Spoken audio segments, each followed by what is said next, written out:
اعوذ باللہ السمیع العلیم من الشیطان الرجیم بسم اللہ الرحمن الرحیم سبحانک لا علم لنا الا ما علمتنا انک انت علیم حکیم۔ سورۃ آل عمران، آیات 200 پیراگراف 7۔ پہلا حصہ اہل کتاب سے متعلق آیات 1 تا 101، دوسرا حصہ امت مسلمہ کے متعلق آیات 102 تا 200۔ پہلا پیراگراف تمہید، دوسرا پیراگراف اہل کتاب کو اسلام کی دعوت، تیسرا پیراگراف عقیدہ تثلیث کے ابطال کے لیے قصہ مریم و زکریہ علیہ السلام، چوتھا پیراگراف اہل کتاب کے شرور کی تفصیل، پانچواں پیراگراف خیر امت کے لیے تنظیمی ہدایات، چھٹا پیراگراف جنگ احد کی شکست اور نفاق پر تبصرہ، ساتواں پیراگراف اختتامیہ۔ مرکزی مضمون: غلبہ اسلام کے لیے 4 تدبیریں اختیار کی جائیں۔ نمبر 1، اہل کتاب کو دعوت۔ نمبر 2، اہل کتاب کے خیر سے استفادہ۔ نمبر 3، اہل کتاب کے شر سے اجتناب۔ نمبر 4، مسلمانوں کو باہمی اتحاد و اتفاق اور مضبوط تنظیم۔ زمانہ نزول: سورۃ آل عمران کا زیادہ تر حصہ جنگ احد کے بعد 3 ہجری میں نازل ہوا، جب کئی صحابہ کی شہادت کے بعد بیواؤں اور یتیموں کے مسائل حل طلب ہو گئے تھے۔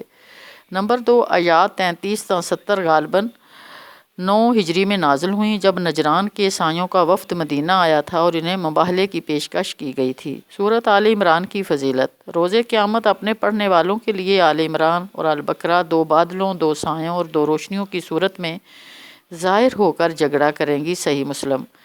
سورۃ آل عمران کا کتابی ربط: سورۃ الفاتحہ میں مذکور الضالین قوم نصارہ کے خلاف فرد جرم کا ذکر سورۃ آل عمران میں ہے۔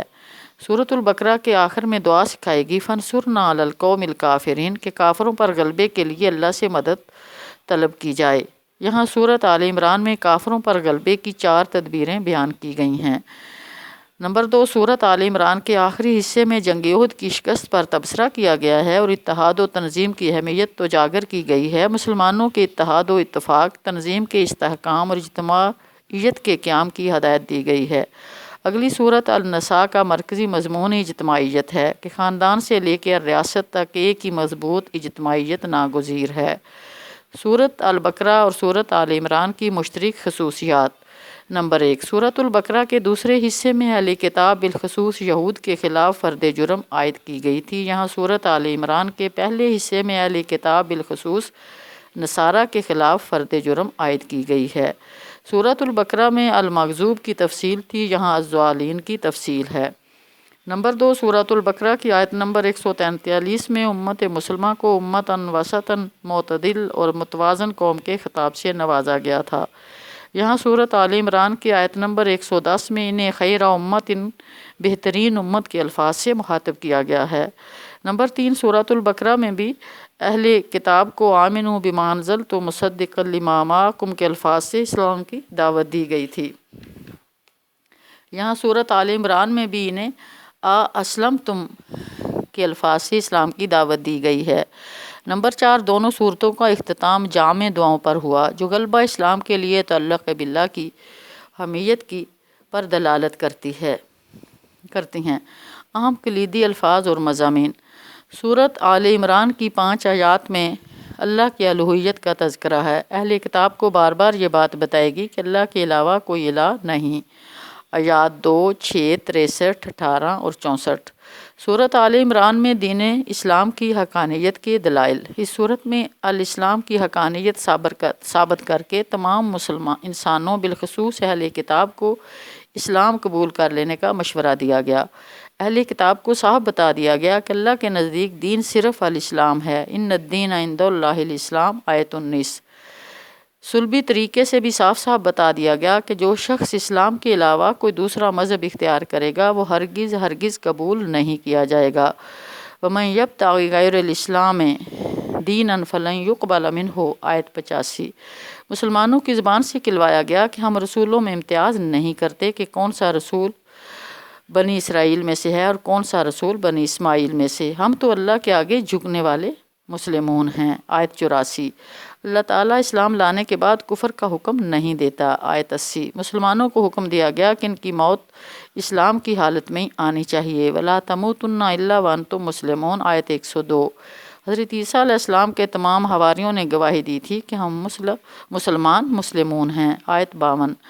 اہل کتاب سے مجادلہ کر کے اسلام کی دعوت دینے کا حکم دیا گیا کہ وہ منہ موڑ لیں تو خود یہی گواہی دینا کہ ہم مسلمون ہیں۔ آیت 64۔ زمین و آسمان کی ہر چیز توہم و کرہن مسلم ہے۔ آیت 83۔ حضرت ابراہیم علیہ السلام یہودی یا عیسائی بھی نہیں تھے اور مشرک بھی نہیں تھے بلکہ مسلم حنیف تھے۔ آیت 64۔ بنی اسرائیل یہود و نصارہ اور بنی اسماعیل کے امیین مشرکین مکہ دونوں کو اسلام کی دعوت دی گئی۔ آیت 20۔ سورۃ آل عمران میں اہل کتاب کے بارے میں اہم احکام۔ سورۃ آل عمران کی مندرجہ ذیل آیات میں اہل کتاب کے بارے میں تفصیلات بیان کر کے احکام دیے گئے۔ آیات 19، 20، 23، 61، 64، 65، 66، 69، 70، 71، 72، 74، 98، 99، 100، 110، 113، 186، 187 اور 199۔ تفصیلات اگلے صفحات میں آ رہی ہے۔ سورۃ آل عمران میں لفظ امیین کے استعمال کی حکمت۔ سورۃ آل عمران میں امیین کے لفظ کا استعمال ایک خاص مفہوم رکھتا ہے۔ بنی اسرائیل نسلی تعصب اور تفاخر میں مبتلا ہیں، چنانچہ وہ کہتے ہیں لیس علینا فی الامیین سبیل، یعنی بنی اسماعیل کے امیین کے مال ہڑپ کرنے میں کوئی مذائقہ نہیں۔ آیت 75۔ رسول وسلم کو ہدایت کی گئی کہ وہ بنی اسرائیل کے علاوہ بنی اسماعیل امیین کو بھی اسلام کی دعوت دیں۔ سورۃ آل عمران میں لفظ الفرقان کے استعمال کی حکمت۔ اس سورت میں قرآن مجید کو الفرقان کہا گیا کیونکہ یہ تورات اور انجیل کی تحریفات کا پول کھولتا ہے۔ آیت 4۔ سورۃ آل عمران میں متشابہات سے بچنے کا حکم۔ اس سورت میں مسلمانوں کو ہدایت کی گئی کہ وہ متشابہات کی تعویل کے فتنے میں گرفتار نہ ہوں۔ جن کے دلوں میں زیغ یعنی ٹیڑھ ہوتی ہے وہ تمام گمراہ فرقے بھی متشابہات کی پیروی کرتے ہیں۔ آیت 7۔ مسلمانوں کو دعا سکھائے گی لا تزغ قلوبنا بعد اذ ہدیتنا، اے اللہ ایمان کی ہدایت دینے کے بعد ہمارے دلوں کو ٹیڑھا نہ کرنا۔ آیت 8۔ سورۃ آل عمران میں امامت کی تبدیلی۔ تؤتی الملک من تشاء وتنزع الملک ممن تشاء کے الفاظ سے امامت کی تبدیلی کی طرف اشارہ کیا گیا کہ بنی اسرائیل سے فضلتکم علی العالمین کا تاج چھین کر امت مسلمہ کے سر پر امتاً وسطاً کے اعزاز کے ساتھ رکھا گیا ہے۔ 26۔ سورۃ آل عمران میں اولو الابصار کے الفاظ کے استعمال کی حکمت۔ اس صورت میں اولو الالباب اور اولو الابصار کے الفاظ کے ذریعے عقل مندوں کی صفات بیان کی گئیں۔ اولو الالباب یعنی عقل مندوں کی وضاحت کی گئی کہ یہ لوگ متشابہات کی تعویل نہیں کرتے۔ آیت 8۔ محکمات کی پیروی کرتے ہیں۔ اولو الالباب یعنی عقل مندوں کی وضاحت کی گئی کہ یہ لوگ اللہ کو یاد کرتے ہیں اور کائنات پر غور و فکر کر کے عقیدہ توحید اختیار کر لیتے ہیں اور دوزخ کے عذاب سے بچنے کی دعائیں مانگتے ہیں۔ آیت 190۔ اولو الابصار یعنی عقل مندوں کو دعوت دی گئی کہ وہ جنگ بدر سے نصیحت حاصل کریں کہ کس طرح اللہ تعالیٰ نے ایک چھوٹے سے گروہ کو ایک بڑے گروہ پر فتح اور نصرت عطا فرمائی۔ آیت 13۔ سورۃ آل عمران میں اہل کتاب کو ان کے جد امجد حضرت ابراہیم علیہ السلام کے حوالے سے تذکیر۔ سورۃ آل عمران میں بار بار حضرت ابراہیم علیہ السلام کا ذکر کر کے اہل کتاب کو اسلام کی دعوت دی گئی۔ آل ابراہیم کو سارے عالم میں برگزیدہ کیا گیا۔ آیت 33۔ تورات اور انجیل ابراہیم کے بعد نازل کی گئی۔ آیت 65۔ حضرت ابراہیم کا زمانہ حضرت موسیٰ پر تورات نازل کی گئی۔ اس کے 1300 سال بعد حضرت عیسیٰ پر انجیل نازل کی گئی۔ حضرت ابراہیم یہودی یا نصرانی نہیں تھے۔ آیت 67۔ حضرت ابراہیم سے قریب تر حضرت محمد صلی اللہ علیہ وسلم اور ان کے صحابہ ہیں۔ آیت 68۔ مسلمان یہودیوں کی طرح متعصب نہیں ہوتے، سارے پیغمبروں پر ایمان لاتے ہیں۔ آیت 84۔ بنی اسرائیل کو فاتبعوا ملت ابراہیم حنیفہ کے الفاظ سے ملت ابراہیمی کی پیروی کرنے کی ہدایت کی گئی۔ آیت 95۔ مقام ابراہیم مکہ میں وہ جگہ ہے جہاں حضرت ابراہیم علیہ السلام کھڑے ہوتے تھے۔ آیت 97۔ سورۃ آل عمران کے 2 بڑے حصے اور نظم جلی۔ 200 آیات پر مشتمل اس سورۃ آل عمران کے 2 بڑے حصے اور 7 پیراگراف ہیں۔ پہلے حصے میں 4 پیراگراف ہیں اور دوسرے میں 3 پیراگراف۔